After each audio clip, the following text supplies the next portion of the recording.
Hey, everyone. Hoping everyone is good. Hoping everyone is great. Thank you for joining in. If you are new to the podcast, my name is Lisa Marie, and you are at Season Dialogue with Lisa Marie. As promised to everyone who has been here before, we are ramping it up in July, and we are going back to 2 episodes for each week. I want to say a big thank you to everyone who has been hitting the email. I think that the last episode gave way to some openness with people who want to hear more issues and conversations that need to be had in everyday life. And so I've been getting an influx of emails about situations that people find themselves in. And of course, like I explained before, anyone who writes me who wants their situation to be broadcasted on the podcast will always be anonymous. And so I got an influx of a lot, and I am ready to dig in. I'm grateful for that as well, because there are some subjects that I haven't even thought of. And I think it is great that we explore those topics and we tap in. So without further ado, I do want to share a email that I got from a young lady who is experiencing something that I think a lot of people experience. But in this situation, this young lady has found that what has shown up in her relationship may be devastating for her future. So let's listen in. I'm a 27-year-old woman who is in my first relationship. My boyfriend and I have been together for a little over 3 years. When we met, he told me I was going to be his wife, and he has supported me in everything I have done since being with him. He is a great guy, patient, kind, and loving. But after an argument, he told me that I am toxic and he is tired of being in a relationship where he feels drained. He went on to tell me that I start arguments for no reason, ignore him when I'm mad, and accuse him of cheating constantly. I realized he'd been holding this inside, and when it finally came out, he left and said he's not sure if he even wants to marry me. I've been devastated. My boyfriend has been faithful. He treats me very well, and he is what I prayed for. But I'm so afraid that I'm going to lose him. I know that my behaviors come from what I witnessed from my mom and her boyfriends. My mother never married, but my sisters and I always saw my mother in drama with her boyfriends and our fathers. My mother has always had an explosive personality, and I know this is the reason things never worked out for her. My sisters and I witnessed our mother cry many times from different situations and relationships, and also witnessing how volatile she can be. What's worse is that my sisters and I share the same issue. As much as we hated witnessing this as little girls, we are becoming like our mother. I feel like I will never find another boyfriend like the one I have, and I feel I have completely turned him away and the possibility of marriage. I just need someone who can be honest without making me feel horrible. I can't have these discussions with my mom because she doesn't see her issues, and I believe she's not completely healed from her traumatic issues. Can you please make this a podcast episode? I'm just really lost at trying to understand what's going on in my life and why I allowed this to happen. Thank you so much. All right, so let's dig in. That was a lot, but you know what? I appreciate the honesty, and also I appreciate the vastness of that email, giving me a preview of what you experienced as a little girl with your sisters, understanding that the behaviors that you're presenting now is also something that your mother had, so you're mirroring a behavior. And now, because this issue has unfolded, it's come to a crossroads where really your life is going to be impacted. So I want to tell you this: you are sabotaging your relationship. So we'll go back to what you said about your boyfriend and how supportive and sweet and loving he is. So he's doing all of the right things from your email, okay? And you are showing up toxic and also accusing him of behaviors that he has not been doing. So I'm assuming from what I read from the email, this has been a long-standing thing. And as you said, he finally opened up and basically went off on you in an argument. And many times this happens when people have pinned up anger. I kind of feel as if he might be the one who just holds things in, hopes that things brush over, that maybe you're just having a moment, but it has come to the point where he's now deciding or indecisive or whether he wants you to be his wife. Let's go down this rabbit hole if we can, sis. Ooh, sis, I say this in love, okay? Because one side of this, I feel sorry that you and your sisters witnessed something from your mother, who you didn't ask for this, right? And the volatile behavior and the back and forth and the drama that you witnessed, but also on the other end of this, witnessing the emotions that your mother carried throughout the childhood that you were a part of. I don't know the ins and outs of what your mother was experiencing, but you got the firsthand preview to her emotions in the relationships and outside of it. You have learned a behavior that you thought you were going to be better in your relationship, but you've taken that in. From your dynamic, you are sabotaging your relationship because, honestly, you are afraid to be loved. And I think in many situations with people who do self-sabotaging and also sabotage in relationships is because when it gets too good, they feel that it's just unbelievable, like it can't happen to me. Therefore, I must go to a behavior that is destructive to stir up a little bit of ins and outs, to have a little bit of something going on in the relationship. For whatever reason, nobody really knows. But a lot of that is because, number one, again, you are afraid to be loved and be vulnerable. And you may be suffering a little bit from self-esteem issues, because why else would you accuse him of cheating? What is it that you're trying to get out of it when you say these things to him? What is it that you need him to say? Now, you didn't go deep into the email about the disagreements or the arguments that the two of you had, but I just really wonder, when you are accusing him of these things and he's silent or not speaking up as much, it led to this situation where he feels as if he doesn't know whether or not he wants to be with you. I'm sure in the process of this, he has been thinking about this for a long time. And because now the situation has come to a head, you are afraid that you're going to lose out on the best thing. I think what's interesting that you noted was that you and your sisters mirror the same behaviors from your mother. And at the end, you said, I cannot have this conversation with my mom because she doesn't see her issues, and I believe she's not completely healed from her traumatic issues. What a tangled web we weave, and more so when we are unhealed and when we don't know how to untangle the web. You are at a crossroads in your life where you have obtained something that your mother did not, being in a steady relationship with someone. And from what I can tell, you can't handle it. You have talked about all of the things that he is to you and all of the things that he has showed you, but yet you are damaging the relationship by showing up as, quote, unquote, toxic. It takes a real person to let you know in your face how you show up, who has been holding it quiet for a while. I can only surmise that when the conversation ensued and you saw your boyfriend walk out, it was a surprise to you because you never seen this part of him, but you knew it was serious business. And for someone to tell you that because the way you show up makes them question whether they want to stay in your life for longevity has to be a hard blow to the soul. Thus, the reason why you sent this email. Number one, sis, I want you to identify really what's going on. Do you not think that you are sufficient enough for this man? Are you really afraid to be loved? Are you afraid to be vulnerable?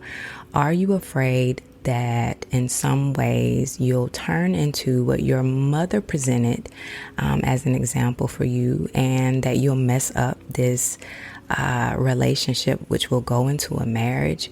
What are you afraid of? And those are the things that you really need to ask yourself. Secondly, are you dealing with self-esteem issues? You didn't point onto that or say anything about that, but why else would you be accusing your boyfriend of doing things? And why would you go in rages like that? Number 3, what is the cause and effect? What is the thing that you want to get after saying these things to him? Are you trying to rile him to see how far you can get and making him mad? Are you waiting for a response so you can go back after and go back and forth? Ask yourself, why is it that you feel you need to be this way towards a person who seems to not be this way when it comes to you? Last, I think that a conversation needs to ensue more between you and your sisters, and asking and in conversation, having an in-depth conversation about maybe situational things, and asking them how they handle things from the email you didn't say. But I think it would give you more of some know-how as to what they're doing and what you are doing as well. And also, the beautiful thing about it, if you guys have a good relationship, you are able to help each other through the situation. You can give tidbits of information to your sisters, and then they can share as well. What I will tell you, sis, is that good men are hard to find. It is few and far in between. And it seems as if, again, from your email, I'm going by the basis of what you told me, and that is everything, like you said, that you prayed for. And you are going to miss out on something to be a blessing if you don't correct how you show up. The interesting thing about behaviors, when someone calls it out and we know it, right? We know it in the instant that we're doing it, and we know it afterwards. There was this self-realization that you pointed out, knowing full well that your boyfriend wasn't being unfaithful. The self-realization brings you to this awareness where it's like, I don't understand why I'm doing the things that I'm doing, and I just need to stop. No one will have a solidified answer as to how you stop, because what's interesting about everybody's situation is that there are different components to getting to the solution. So, for example, anybody listening to this situation would say, girl, you just need to stop. Just stop being toxic. Stop accusing him of stuff. Just bask in the ambiance of a good man and let him be who he is to you. That is a straightforward answer from anyone. But on the outside of this, there are so many things underlining that are stopping you from just stopping. There is a trigger that goes in. Maybe his quietness, or maybe the way that he treats you is a trigger. So you feel, again, like I said, you have to create this scenario where you got to go back and forth. Who knows, right? That's something that you need to ask yourself and figure out. Maybe it's because a little part of you who witnessed your mother act in this way thinks that you're supposed to act that way, that you're supposed to slightly mirror the ways in which your mother showed up, her anger. I wonder if your mother's volatile anger, like you stated, her volatile anger helped her to get what she wanted. The behavior, right, continued and continued. Your mother continued doing the things that she did with no stability in a relationship or a marriage. She's by herself. You are about to go down the same road, but see, the difference is, based on what you said, is that you have someone supportive and in your corner. But I want to tell you something, baby girl. Everybody has a breaking point. And the breaking point came in this man who said, yeah, you are too toxic for me. And because of this toxicity, I am choosing to walk away for the moment. Now, you didn't really say if y'all were taking a break or if this is long standing. I'm sure, I'm hoping that he will come back. But you have to do your due diligence. I'm sure that he has some issues and some things that he needs to work out, and you didn't speak on that. So we're going to keep it with what you said. If I were you, sis, if I were you, okay, in this situation where you acknowledge that, yeah, I can be a little toxic, there would have to be a phone call. I would just have to swallow my pride, put my ego aside, and give him a call and say, hey, we need to talk face to face. One of the things I think people don't recognize or understand when they don't have anything to work with is understanding the basis of where you come from and how you were raised and what you see and behaviors. I'm not sure if he knows this about your mother's situation, if this is something that you shared, but I think it is a moment to just let him know what it was that you witnessed. And in your aha moment, when he told you about yourself, you recognize that you are mirroring your mother's behaviors. You need to be honest. You need to be honest about the way in which you're showing up, with knowing that your mother was behaving this way, but also taking accountability on your own and saying, though my mother showed up this way, I do take accountability in sabotaging a relationship because, and whatever that because is, if it's self-esteem, if it's, you afraid to be loved, if it's you don't know why, but you never seen something be so real and so honest, so you have to throw in darts just to make it bad. And I know that sounds crazy, but it's not crazy. People do it all the time. They don't know what a healthy relationship, a healthy foundation looks like, so they have to rock it some type of way.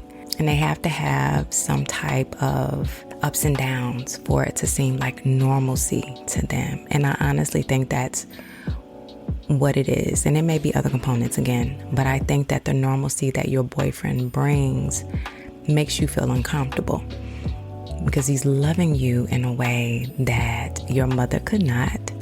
You did not witness, and you're just afraid that it is too good to be true. And that is often with a lot of people when it comes too good to be true, even in other facets of their life, that anything too good to be true means that something bad is going to happen on the other side. Baby, sit back and enjoy what it is that he is bringing to the table.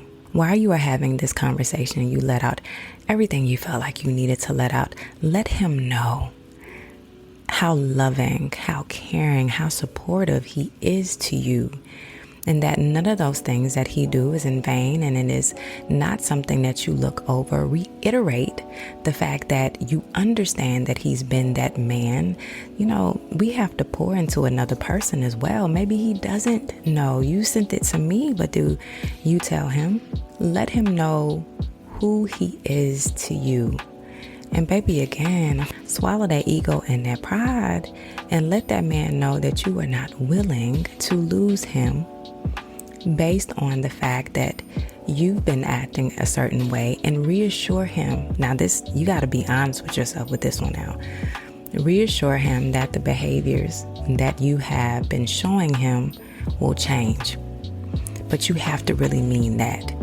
You can't just say it just to say it, to smooth things over and to get him back in your life so y'all can flip the switch back on and everything is anew and looking good for a moment. You have to really want to change this behavior. Oftentimes, there are situations like these when you are standing at the cliff, not knowing whether one little thing will make you fall off or one little thing will push you from the cliff more into solid ground.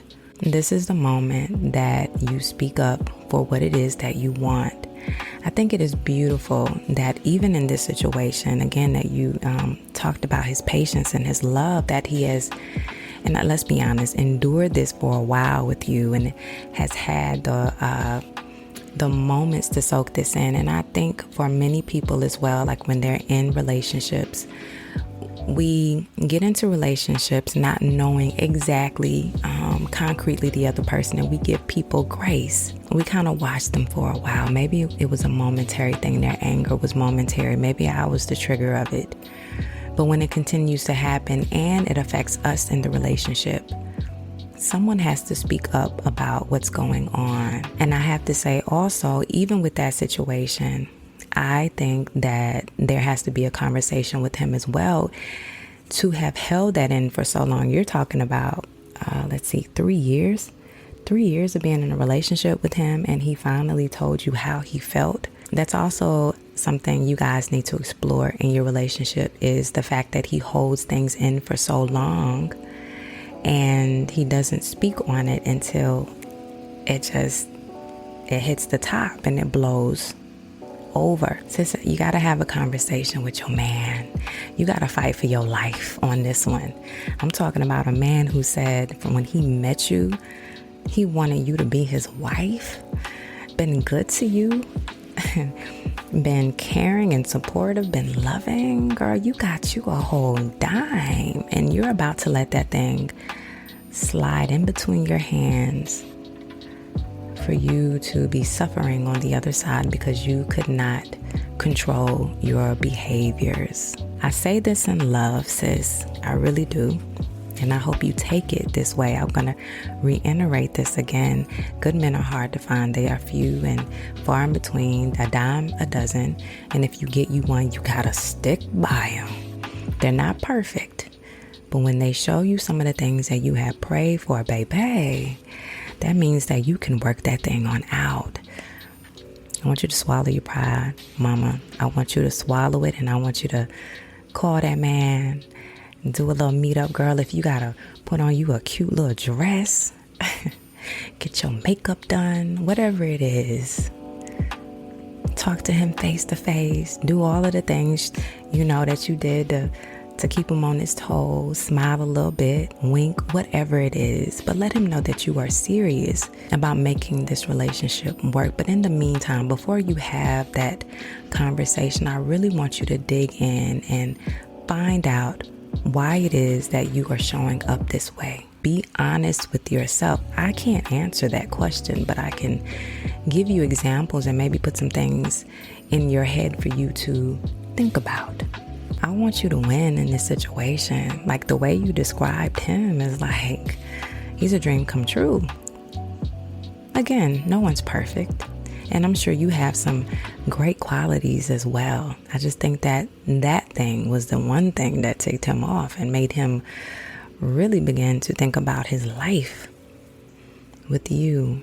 And if I can leave you with one thing as well, when you spoke about your mother's unhealed traumas, that conversation may not ever happen where you get to have a conversation. Sometimes with our parents, it is difficult.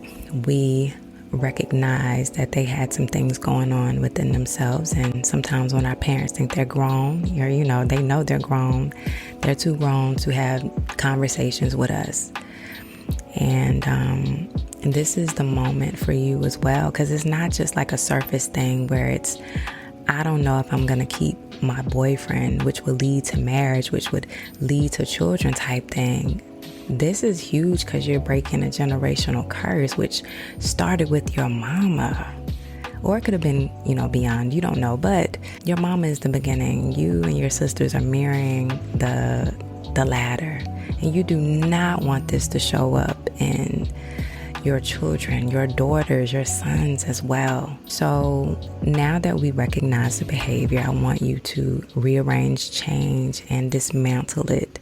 Because this is not only important for your relationship, but this is important for you. I'm so happy that you sent me this email. I think many men and women go through this situation. I want to encourage you. There is someone for everyone, and someone will see the light in you, even if you don't see it within yourselves. Love yourself and acknowledge yourself enough to know that you deserve happiness, and damaging something that is great will not offer you happiness. Behind it, it will give you grief and headaches and turmoil. We have to be able to correct our behaviors, and we gotta mature. This is a part of life. Since you got you somebody good. Sometimes with people, all they really want is a resolution and a form of change. So I hope that I've helped you. I hope that it didn't go over your head. I hope that I wasn't too cruel. I'm going to be real with you, but in love always. And sis, I want you to email me back and tell me the result of what's going on, okay? All right, and for everyone who has been listening, thank you so much for listening. You can catch the podcast. We have different times now. Different days. So it's Tuesdays and Fridays now. Tuesdays and Fridays, tap into the podcast. Again, back to 2 episodes a week. If you feel it in your spirit, if you want to, it's totally up to you. You can send me an email. If you want something discussed on the podcast, we can go there as well. Other than that, I'll fill it in with some of the things I have jotted down on my list to speak about. And I just want to tell you that I'm so happy for all of the love and support that I have been given on the podcast and many different platforms. And as always, y'all, I love y'all. Thank y'all for sticking with me. Thank y'all for being here. And I'm signing out. All right. Love always. Lisa Marie.